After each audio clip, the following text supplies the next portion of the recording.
आज श्याम सुंदर कृष्ण को वत्सपाल बनाया, बछड़ा चराने के लिए श्याम सुंदर कृष्ण को नियुक्त किया गया।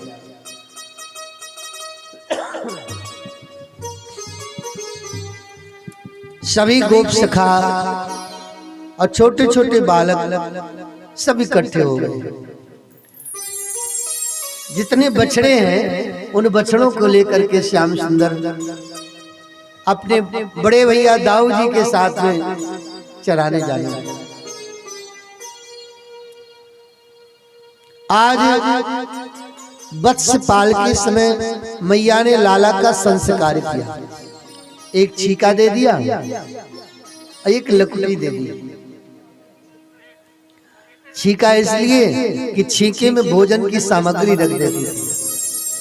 लाला ये छीका को किसी वृक्ष में टांग दिया करो, जिससे कोई जीव जंतु इसको सूंघेगा नहीं, इसको जूठा नहीं करेगा। और जब भूख लगा करे तो अपना उतार करके खा लिया। मैया प्रत्येक बालक की मैया छीका और उसमें भोजन सामग्री। अब बेचारे ग्वाल बाल हैं, इनके पास कोई बहुत संपत्ति तो थी नहीं, तो जो रात का बचा हुआ बासी जिसको कहते हैं वो भोजन हो गए, वही सुबह बच्चों को दे देवे, जाओ बछड़े चराओ और खिलना खाना। और कन्हैया अकेले नहीं खाते थे, कन्हैया के सखा भी अकेले नहीं खाते थे। सब एक साथ बैठ करके एक दूसरे की चीज को एक दूसरे को खिलाते हुए खाते थे। बिना भोग लगाए थोड़ी खाएंगे ठाकुर। और कन्हैया भी सबके भोजन के कुछ ना कुछ अंश को खाते थे, इसके बाद फिर और सखाओं को खिलाते थे।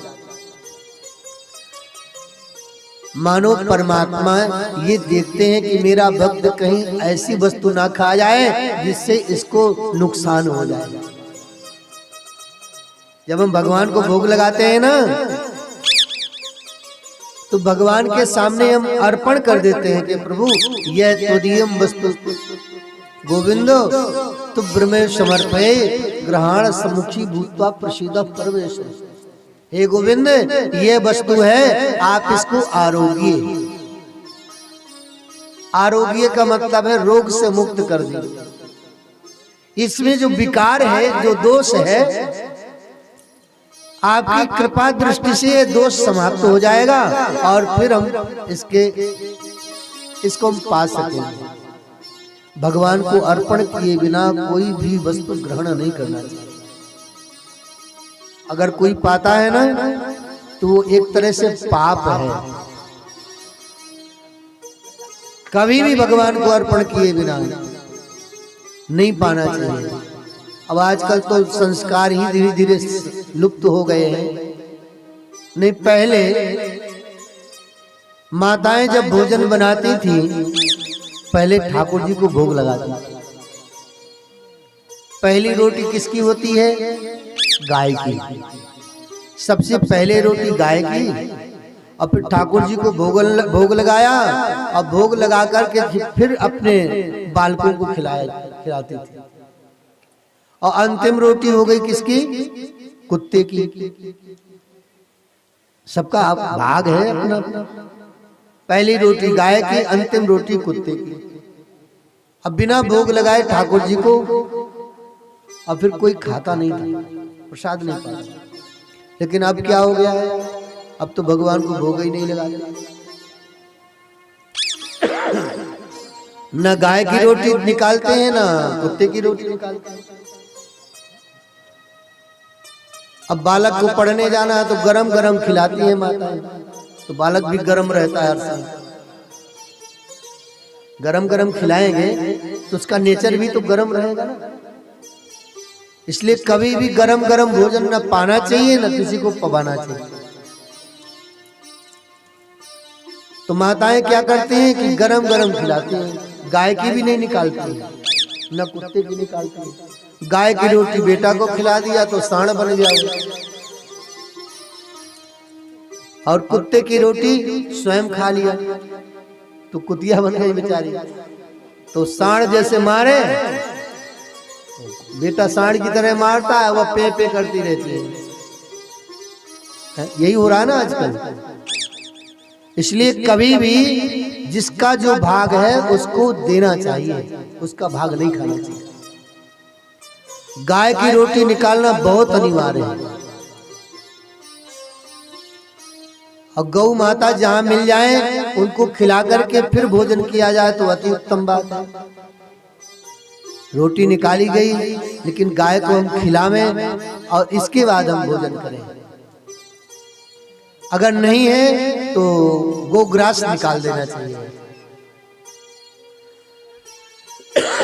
बहुत से लोग जो नगर में रहते हैं, शहरों में रहते हैं, तो बेचारे वो गाय को नहीं प्राप्त कर पाते हैं, तो गोग्रास निकालने का विधान है।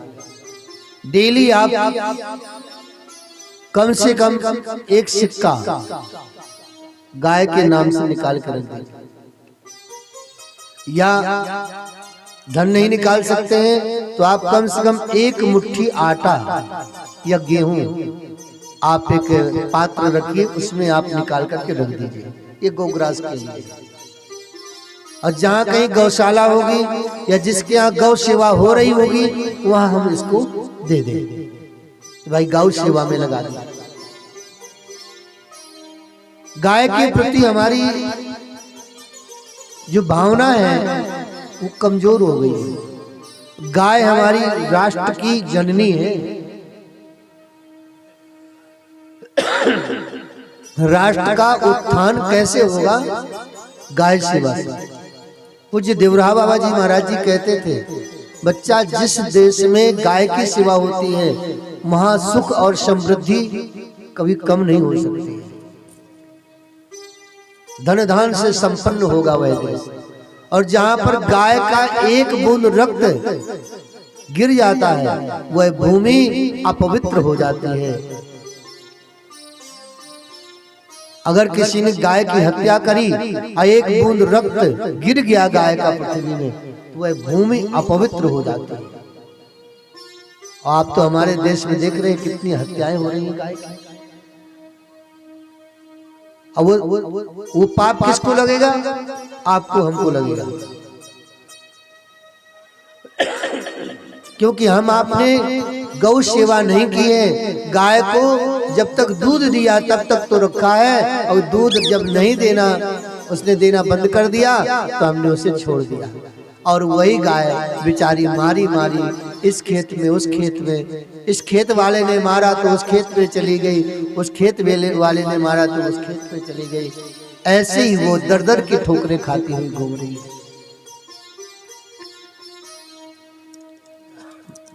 गाय की सेवा करना चाहिए, हर किसी का धर्म बनता है। जैसे हम अपनी माता पिता की सेवा करते हैं ना, वैसी गौ की सेवा करनी चाहिए। माता पिता अगर काम धाम करने लायक नहीं होते हैं तो क्या घर से हम निकाल देते हैं? नहीं निकालते हैं ना। ऐसी गाय अगर दूध देना बंद कर दे, उसमें सामर्थ्य नहीं है कि वो बच्चे को जन सके या दूध दे सके, तो उसको हम डंडा मार के घर से बाहर नहीं निकालते, उसकी सेवा करें। अरे उस गाय की सेवा, जो गाय अपने बच्चे को न पिला करके हमें दूध देती है, हमें पिलाती है, और हम उस गाय को इस प्रकार से अपमानित करके निकाल दें, ये बहुत बड़ा दोष है। गौ सेवा अवश्य होना चाहिए। हमारे जीवन में जो विपत्तियां आ रही है ना, विभिन्न प्रकार के संकट, ये केवल इसी कारण से आ रहे हैं। अभी हम कल देख रहे थे अमेरिका में केवल गाय को सहलाने के लिए, माने 1 घंटे गाय को सहलाने के लिए 26,000 रुपए महीना दिया जाता है। जैसे आपके पास गाय है तो बहुत से लोग हैं जो आपको पैसा देंगे और आपकी गाय को केवल 1 घंटा सहलाएंगे। विचार करिए, विदेशी लोग गाय से कितना प्रभावित हो रहे हैं। गाय के शरीर में आप हाथ फेरिए केवल थोड़ा देर, तो आपकी जो भाग्य की रेखा है ना वो बदल जाएगी। गाय समस्त देवताओं की साक्षात मंदिर है, चलता फिरता मंदिर है गाय। सब देवता गौ माता के शरीर में वास करते हैं। आपने गौ को प्रसन्न कर लिया, सब देवता प्रसन्न हो गए। गाय के पृष्ठभाग में ब्रह्मा जी वास करते हैं।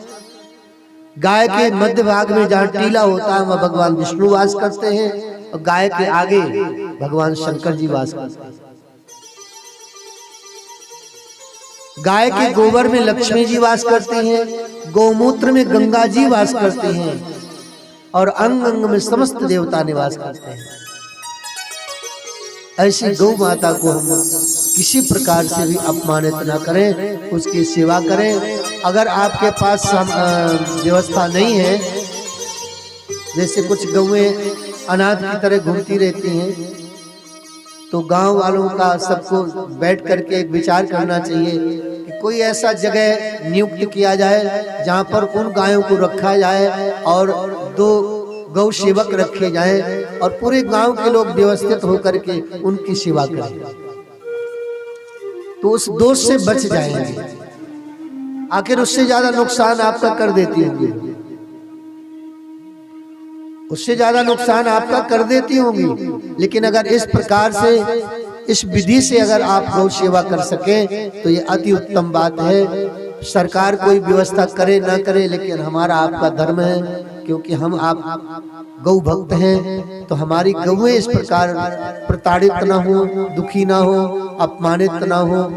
हम अपने धर्म के प्रति सजग रहें और गौ सेवा करें। भगवान ने वत्स पाल बन करके बछड़ों की सेवा करी, और उस समय एक कंस का भेजा हुआ अघासुर नाम का दैत्य अजगर का वेश बना करके आया। उसने कहा मैं जा रहा हूं, उस कृष्ण को मैं समाप्त कर दूंगा। और इतना विशाल काय शरीर बनाया, पहाड़ के समान।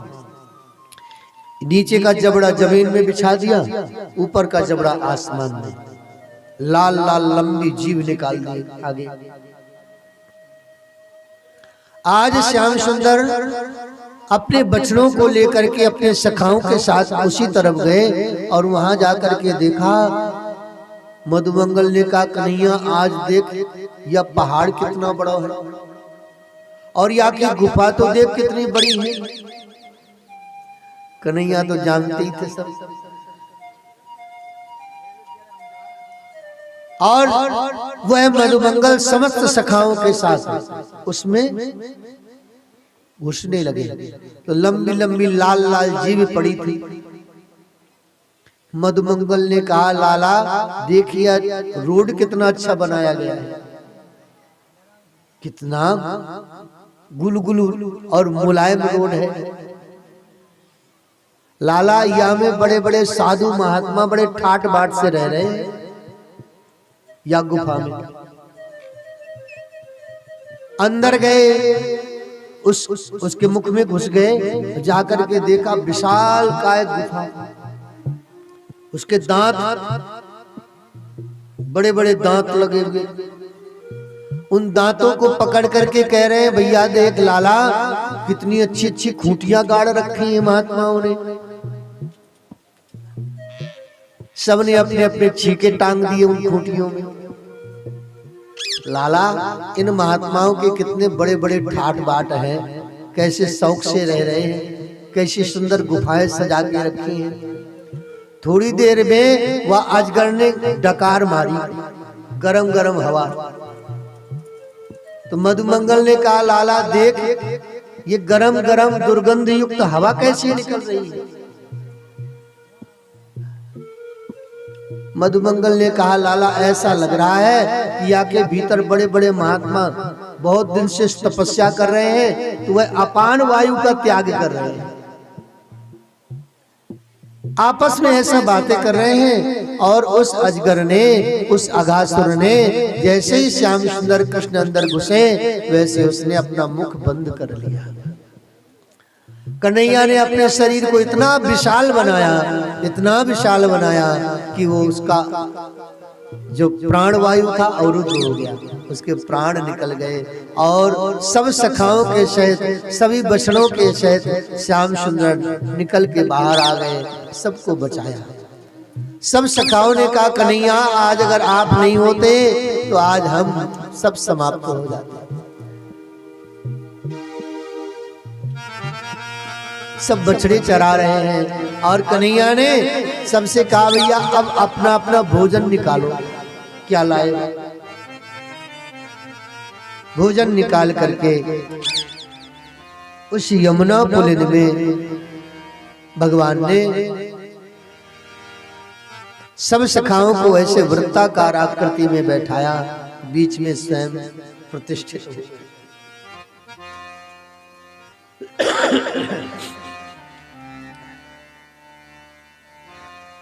और कन्हैया ने कहा भैया देखो हम पहले देखेंगे कि तुम लोग लाए क्या हो।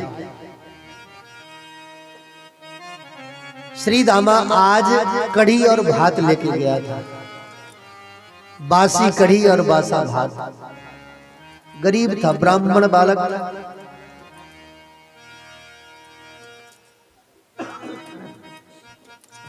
श्याम सुंदर ने विचार किया कि मैं पहले सबको देखूं क्या लेके आए हैं। सबका भगवान श्याम सुंदर एक एक ग्रास उठा उठा के खा रहे हैं।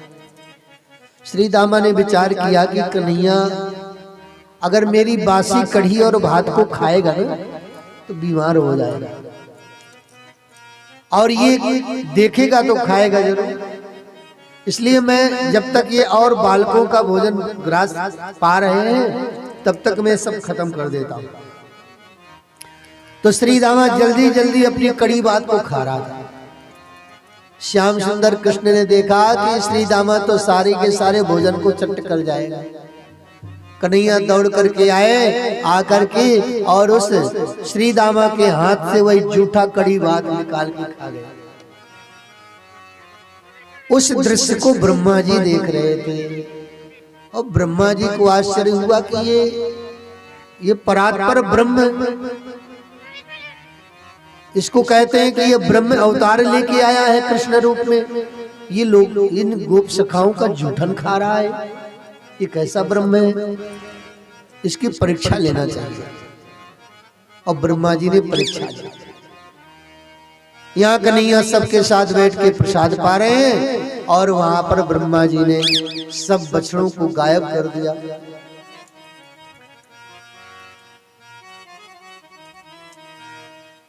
सब सखाओं ने कहा कन्हैया हमारे बछड़े नहीं दिख रहे लाला। कन्हैया बोले तुम लोग भोजन पाओ, मैं जा रहा हूं देख के आता हूं। कन्हैया वहां देखने गए, बछड़ा ढूंढने गए, इतने में ब्रह्मा जी ने गोप सखाओं को भी गायब कर दिया। सबको चुरा लिया, न बछड़े न सखा, अकेले कन्हैया रह गए।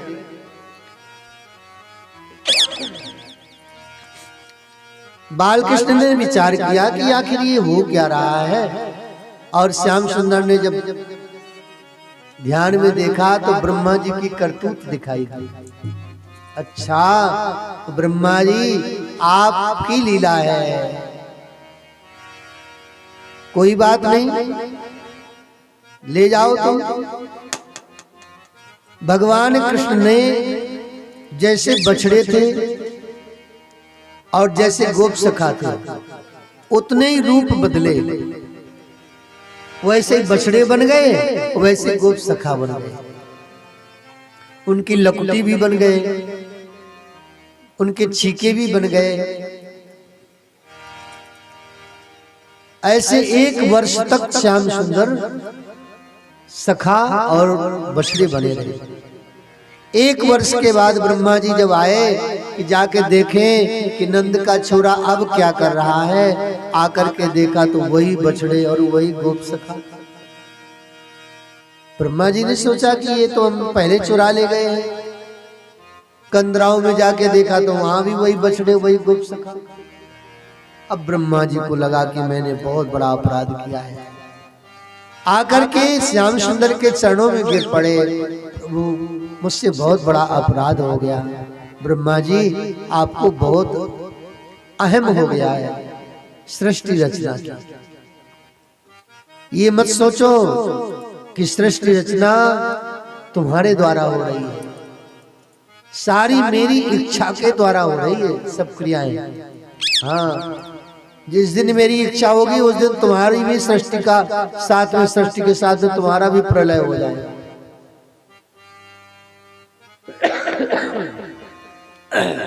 भगवान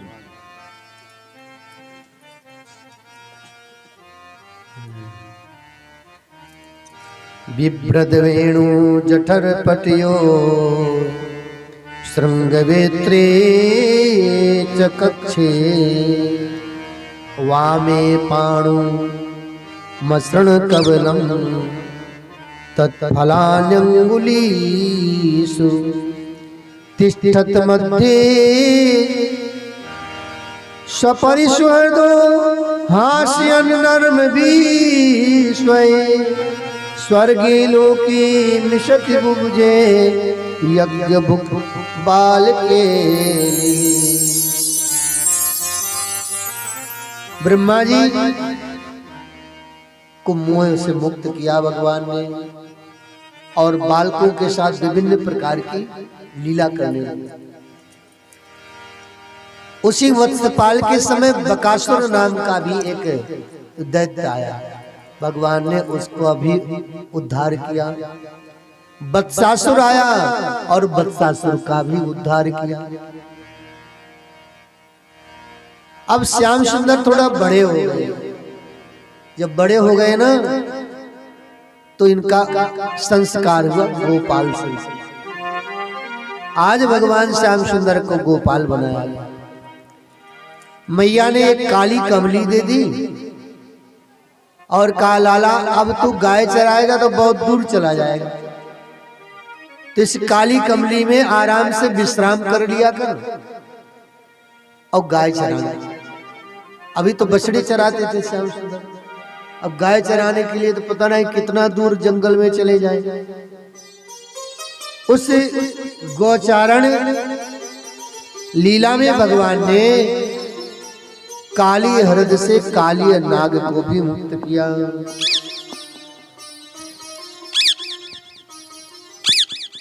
आज श्याम सुंदर कृष्ण बलराम जी के सहित सभी सखाओं के सहित गोचारण करने गए तालवन में। वहां गोचारण करते करते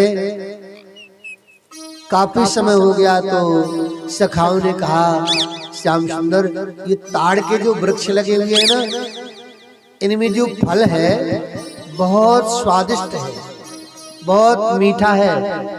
हमारी इच्छा है कि इनके फल को खाया जाए, लेकिन बहुत ऊंचे हैं, हम इनको ला नहीं सकते हैं।